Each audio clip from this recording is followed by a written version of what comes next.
Professor R. Asokamani, Director, Research and Development, Dhanalakshmi College of Engineering, Tambaram, Chennai. He is former professor and head of the department, Physics, Anna University, Chennai. He is presently guiding 3 research scholars. He has more than 44 years of UG and PG teaching experience and 33 years of research experience. 14 research scholars have obtained doctorate under his guidance in the area of material science and solid-state physics.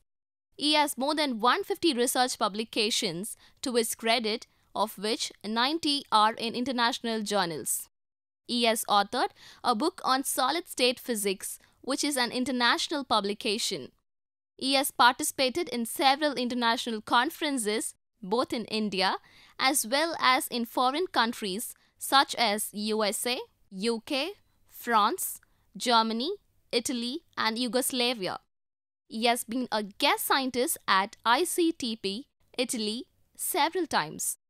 He is a fellow and treasurer of Tamil Nadu Academy of Sciences.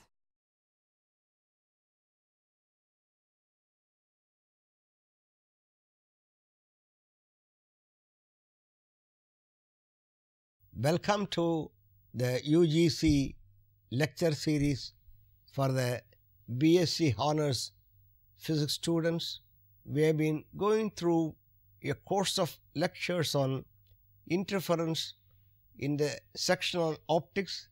From now onwards, we will go through another phenomenon called diffraction, which again can be explained only on the basis of the wave theory of light.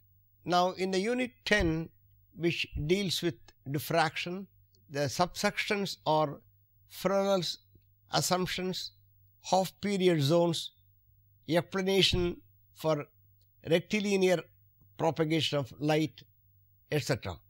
Let us have the contents of the present lecture. They are wave nature of light, diffraction of sound waves, diffraction of light waves, diffraction effects, Huygens principle, Huygens construction of a spherical wavefront, rectilinear propagation of light. We will have a brief look at the theories of light. All of you by now will be knowing that it is Sir Isaac Newton who propounded the corpuscular theory of light, which was able to successfully explain the phenomena of reflection of light, refraction of light, and other things. But when you go to the phenomenon like interference, which we have seen in detail in the earlier lectures, and similarly diffraction and other things. What do you mean by other things? Namely polarization. Now, therefore, we have a set of phenomena like interference, diffraction, and polarization, which show that Newton's theory is inconsistent, or Newton's theory cannot be used to explain the newly discovered phenomena of interference. We talked about constructive interference, destructive interference, and so on when we discussed about various things connected with interference. So also we will now onwards talk about diffraction. And before I go further to talk about diffraction, the diffraction of light, the theories were given by Huygens. You know, the wave theory of light was given by Huygens, and it is Thomas Young who demonstrated experimentally that whatever Huygens proposed, Huygens was against the corpuscular theory of light propounded by Newton. You should remember, historically, Huygens and Sir Isaac Newton are contemporaries. The years are given here. Of course, Huygens died much earlier than Newton. Huygens had a strong feeling that light should be traveling in the form of waves, and he did not live long enough to see the wave theory which he proposed was found to be correct from the experimental work that was done by Thomas Young. We saw in the earlier lectures Young's double slit experiment, which showed in a very positive way, which showed that the corpuscular theory is utterly unacceptable. If you use the corpuscular theory, you cannot explain the phenomenon of interference, the interference bands which one obtains using the Young's double slit experiment. It is Thomas Young. The photograph here, he lived from 1723 to 1829, much after the period of Huygens. He showed that whatever Huygens said is true, the phenomenon of interference can be explained only on the basis of wave theory of light, and corpuscular theory cannot be accepted, it has to be discarded. You should remember the corpuscular theory cannot be accepted because it cannot explain the phenomenon of interference. And similarly, I am going to tell you today how again the corpuscular theory of light, or assuming light to travel in the form of rays, is unacceptable. I am going through diffraction, and in particular I will be talking about rectilinear propagation of light. That means the formation of images of obstacles. Now these things cannot be explained on the basis of corpuscular theory. Then came the Fresnel. So the Fresnel's assumptions, the zone plate and all these things which go to explain or advance the wave theory of light. Therefore, with regard to theories of light, we have the Newton's theory. According to him, light travels in the form of rays, whereas the wave theory is propounded by Huygens, advanced by Fresnel, and the experimental work of Thomas Young undoubtedly showed that light should be treated as if it travels in the form of waves. You have got a crust, and trough. Instead of light to be assumed to be traveling in the form of rays of light in the straight lines, right? The ray optics is not the right one, but the wave optics is the one that should be used to explain the phenomenon of interference. Not only the phenomenon of interference, diffraction and polarization. When I talk about wave theory, I have to tell you one more thing. Huygens was not aware of the fact whether, when we talk about waves, whether the waves are longitudinal waves, I mean the light waves, or longitudinal or transverse, was not clear to Huygens. Huygens felt that light waves were longitudinal waves, but it was Fresnel who showed that from the phenomenon of polarization, or the observations made with regard to polarization, Fresnel came to the conclusion that the light waves should be transverse in character. That is what we now know. We know now that light waves are transverse in character, but Huygens assumed all-pervading ether, luminiferous ether. There should be a medium to carry the energy. When I talk here, the sound waves will be propagated from the person who talks to the listener. You should have air. Air is the medium through which sound wave is propagated. Suppose the whole room is evacuated, there is no air at all, then you will see the lip movement. No sound will be coming. You will not be hearing anything when I am talking. If the whole room is evacuated, you need air for the propagation of sound waves. Similarly, for light waves, you require a medium. Therefore, Huygens assumed all pervading. That means it is existing throughout the universe. What is that is existing? Ether is the medium. Ether was assumed to be all pervading, luminiferous ether was there, which was assumed to carry the light energy. Later, the Michelson-Morley experiment. In the last lecture, I told you about Michelson's interferometer. We discussed about the Michelson's interferometer. There I explained to you that the importance of Michelson-Morley experiment, which did away with the ether medium.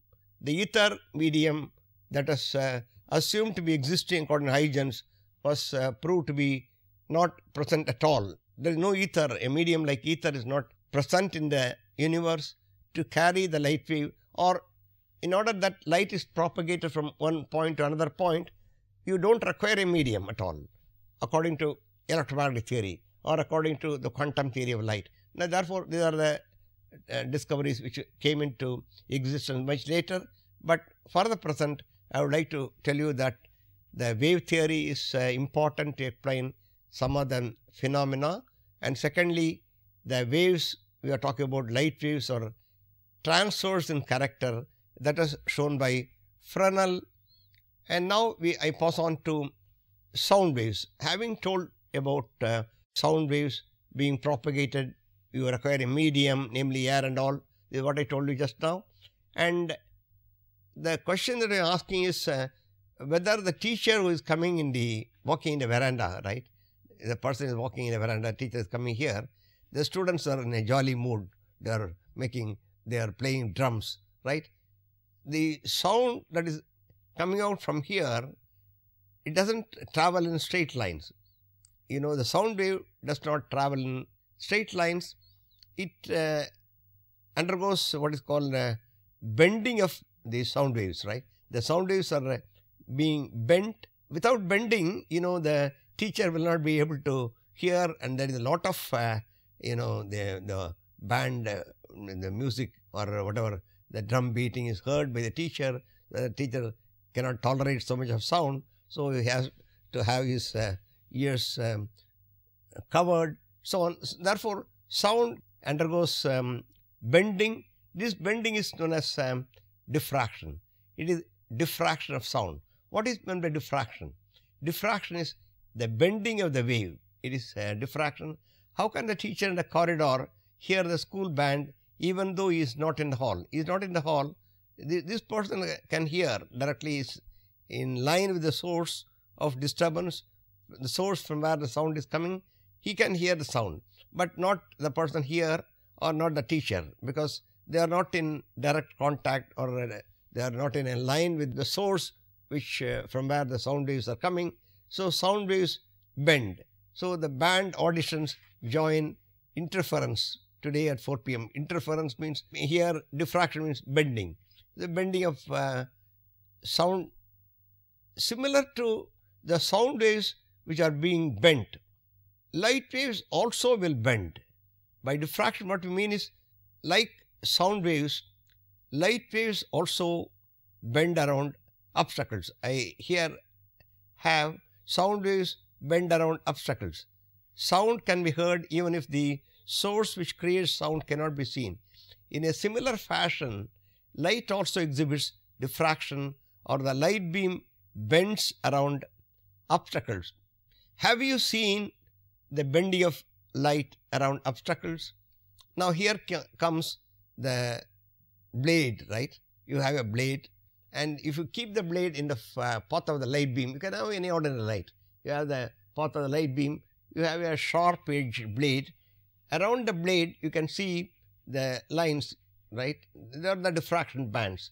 The bands, or whatever that I show here, when light waves encounter obstacles, something like a blade, they bend around the edges of the obstacles, and this bending of light beam is called diffraction. So, if I ask a question, what is diffraction? What is the answer?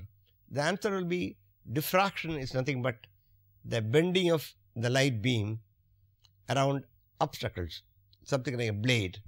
You can have a blade or a wire, or you can have even a sheet of paper, sharp-edged sheet of paper, or a thread, or a kerchief. Then if you keep the kerchief here and you carefully look at the light beam, you can sit near the window. When the sunlight is coming, you can have an obstacle, and you can see very near the edge of the obstacle, some bands are formed, and I will show in the slides to come Therefore, the phenomenon of interference was explained on the basis of wave theory. Similarly, this phenomenon of diffraction also can be explained, has to be explained only on the basis of wave theory of light. Let us have a sharp break at this point.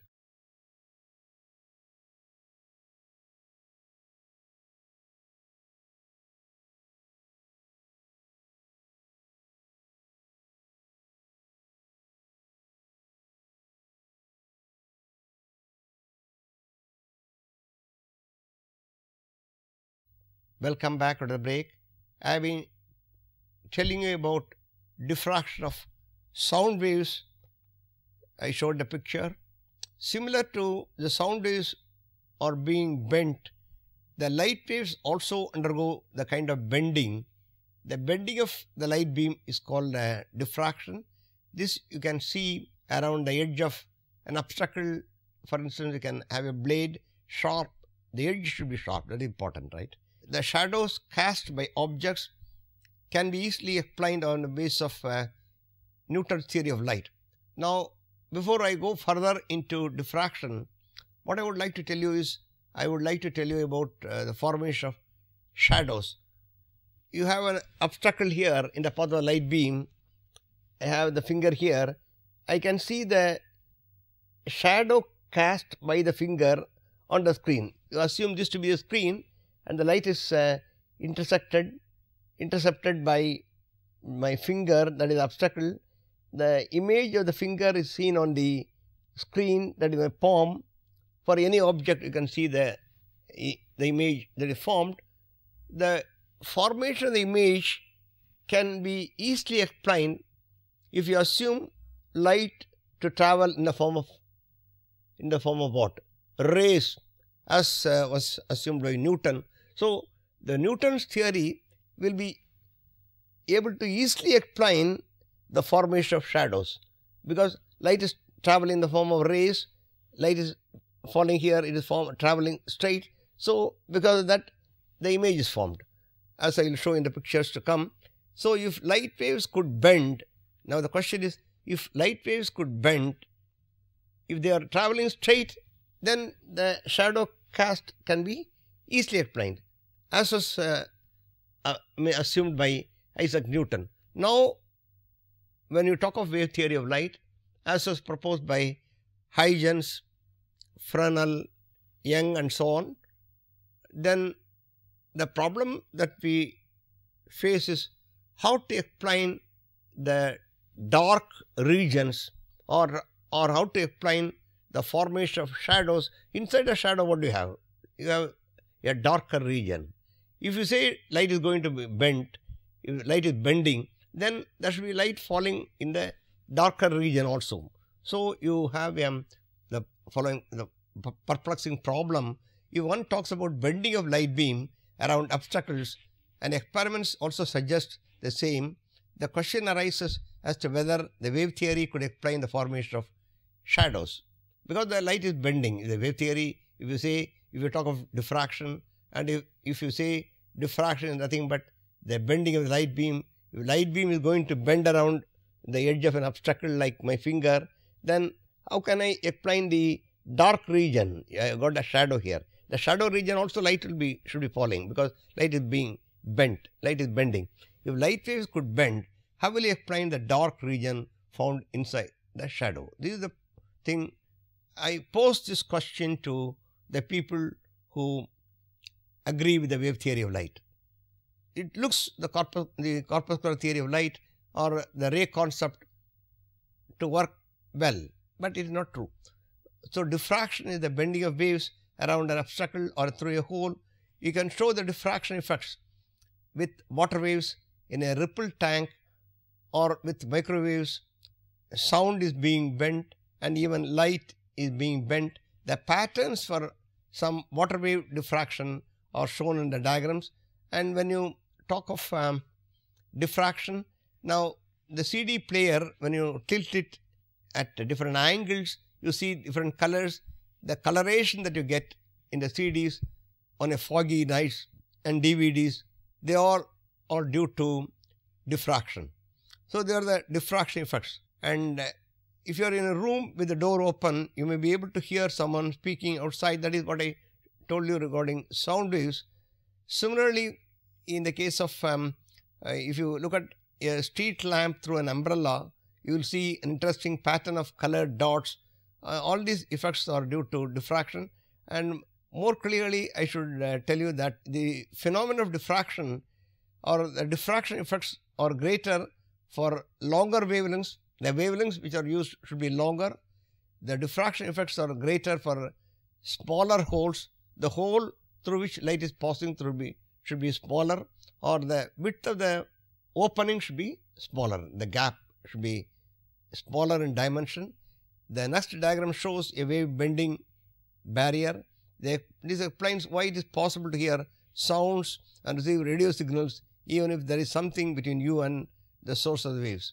If the wavelength of the waves is shorter, the spreading or diffraction effects is much smaller, and this explains why television waves are much more difficult to receive in hilly areas than the radio waves. Radio waves have longer wavelength. As I told you, if diffraction were to be seen, the wavelength of the waves should be longer. That is the reason why the television waves are much more difficult to receive in hilly areas than the radio waves, because the radio waves have longer wavelength. That is why the diffraction of light is so difficult to observe. It is difficult to observe the diffraction of light, but still you have got the patterns which I show here, the diffraction effects in the case of DVD player, CD player, light diffraction by a razor blade, and whatever that you see, the different colors that you see on the bird is also due to diffraction. I will go back to the conditions under which diffraction will be very much pronounced. As I told you, diffraction effects are most obvious when the object or aperture causing the diffraction is smaller in size. You see here, the small gap is there, so the bending is much larger. With a long gap, the bending will be smaller. I hope this point should be clear. This I have shown again in the case of interference. We talked about spatial coherence, where if the two slits are very close to each other, only interference will be occurring. If they are far away, the interference pattern will not be occurring. Similarly here, if the gap is smaller, the bending of the beam will be much larger. If the long gap is very long, there will be no bending. The bending of the diffraction effect will disappear. So diffraction or the bending of the light beam will be absent if the gap is large. Vice versa, the gap is smaller, the bending will be larger.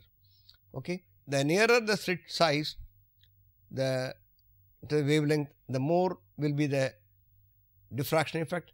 The smaller the gap, the greater is the diffraction. The longer the wavelength, the greater is the diffraction. So, if lambda, the wavelength is much smaller compared to d, this is the kind of thing you will be having.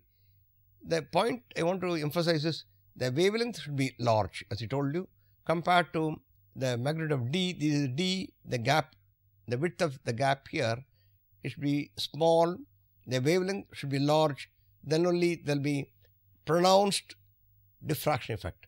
So, there are the diffraction effects which of course you normally observe. The opening is very small, the waves spread over the entire surface behind the opening. Now, we pass on to Huygens-Fresnel Theory. In the earlier lectures also we talked about wave that is getting propagated from a source to the screen or from a source to the telescope and so on, from optical instrument which sees the effect. So, each progressive wave produces secondary waves. So, if you got a light source, you have got a primary wavefront, then the primary wavefront, when it reaches a particular distance, it disturbs all the ether particles. According to the people who promoted the wave theory, as I told you, ether medium is there. So, ether particles are disturbed, and every ether particle which has been disturbed will act as secondary sources. They will in turn produce the secondary wavelets. The envelope of all the secondary wavelets will give the advancing wavefront. That is how we explain the propagation of light in space. So each progressive wave produces secondary waves. The envelope of all the secondary wavelets will form the secondary wavefront. S is a source of monochromatic light and Mn is a small aperture. Xy is a screen placed in the path of the light beam. AB is the illuminated portion of the screen. Above A and below there will be geometrical shadow. So above A and below B there will be geometrical shadow. This is a source of light. How from the source of light the disturbance, by disturbance what I mean is how light is getting propagated in space. So you got a wavefront here. This wavefront is nothing but all the particles in the wavefront, they will act as some secondary sources. They will emit light. That will give rise to an advancing wavefront. From this advancing wavefront, you will have another wavefront and another wavefront and so on. And so light ultimately reaches the screen. Similarly, you have here a source of light. Here you got an obstacle. Then the beam which is incident at the edges will be bent slightly along these regions. Then you will be having a pattern here, a pattern here. That will give rise to what are called diffraction bands, about which we will see in detail in the lectures to come. Considering Mn as the primary wavefront, where is Mn? Mn is the primary wavefront. According to Huygens construction, if the secondary wavefronts are drawn, one would expect encroachment of light in the geometrical shadow. The shadows formed by small obstacles are not sharp. This bending of light around the edges of an obstacle or the encroachment of light within the geometrical shadow is known as diffraction. Each progressive wave produces secondary waves. The envelope, this is what I told you earlier. So you got AB. AB is the region, as I told you, you have AB is the region where light is being illuminated on the screen. XY is the screen. Here you got, this is the region which is being illuminated by the light coming from the source.